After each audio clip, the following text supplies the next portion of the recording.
Sasa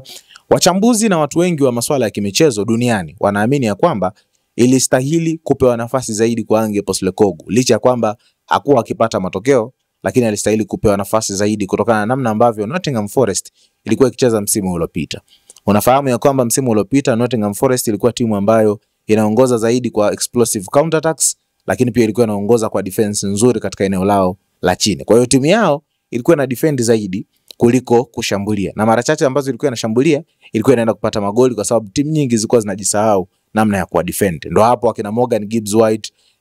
winga yao kama unakumbuka ilikuwa ina Callum Hudson-Odoi pamoja na Anthony Elanga, alafu pale mbele wana mtu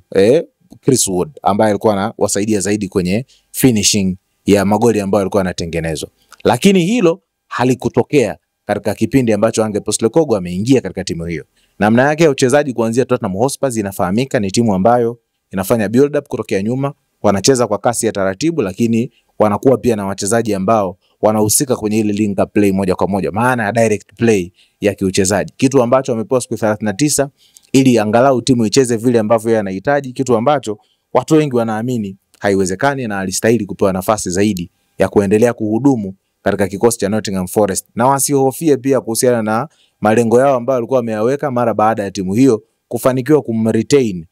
Morgan Gibbs White katika timu, lakini pia kufanikiwa kuongeza baadhi ya sajili ikiwemo wachezaji kama kina Igor Jesus na wengineo.